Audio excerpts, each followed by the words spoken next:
Welcome all of you to the next chapter. Our next chapter is about magnets. You are familiar with the magnets and you would like to play with the magnets. In this chapter, we are going to study about some properties of magnets, what are the uses of magnets, etc. There is a story behind the discovery of magnets.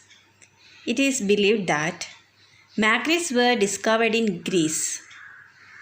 So let us go through the story of discovery of magnets.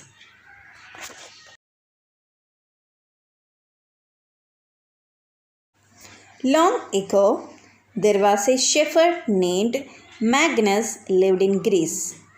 He used to take the sheep for grazing over the field. He had a stick to control the sheep, and this stick has a cap fixed at its lower end. It's made up of iron. One day, he was resting on a rock by keeping the stick on the rope. When he was returning home, he took the stick. Then he understood that the stick is being pulled by the rock. Something is pulling the stick to the rock. He was surprised. And what is the reason? The rock was a magnet. That is a naturally occurring magnet. This was the discovery of magnets. So some magnets are available from the nature. They are called natural magnets.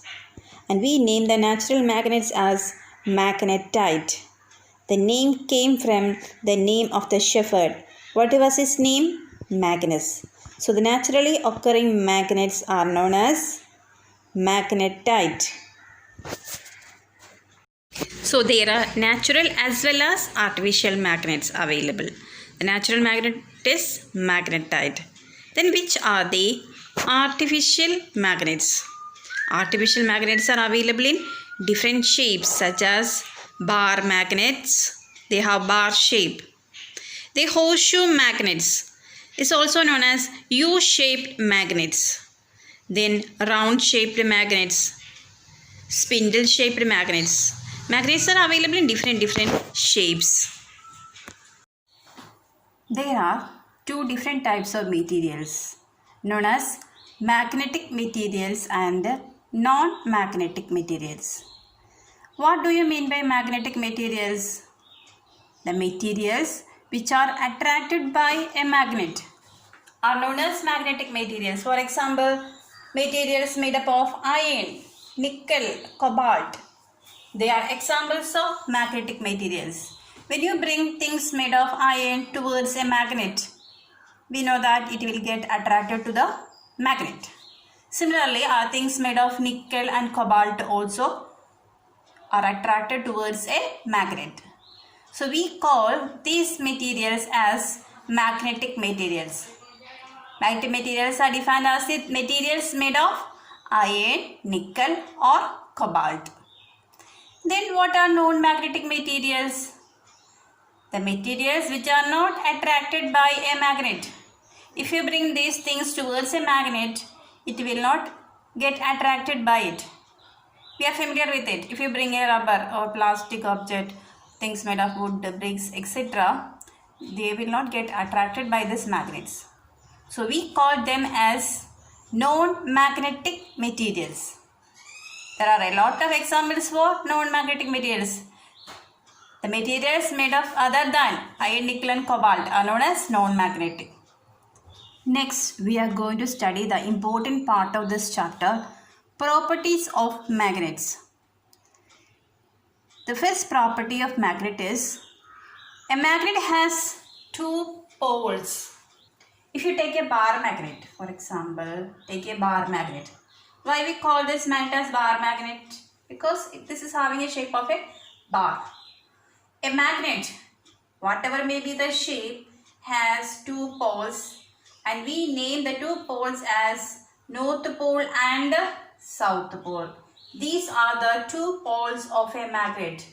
A magnet has two poles named North Pole and South Pole. Every magnet has two poles and only one pole will not exist. For example, if this bar magnet is broken, we got two pieces. It is broken into two pieces. The other piece, this is having south pole. This piece has north pole. It is broken into two pieces. Can we use it as a magnet again? Yes, because the broken end, at the broken end, the opposite pole will be developed. What is the opposite of north pole? It is south pole. This broken end will behave like a south pole. So we can use this piece as a magnet. Similarly, we will get another magnet here. What is the opposite of south pole? North. So north pole, naturally north pole will be developed in this broken end. So whatever may be the shape, a magnet has two poles, and even if it is broken into two pieces, then each piece will behave like a magnet. That means it will have a north pole and south pole again. The broken end, at the broken end, the new pole will be developed. Which is a new pole here, south pole. Here it is north pole. So this is the first property. A magnet has two poles. Now the second property of magnet. Take two bar magnets. Each magnet has two poles.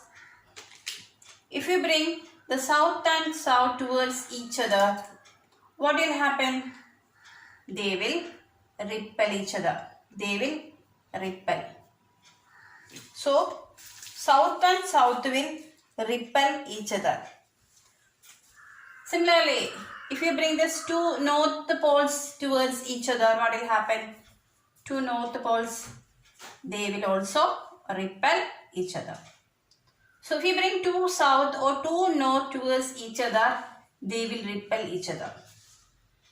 North and north repels, south and south repels. That means they are similar poles, or we call them as like poles.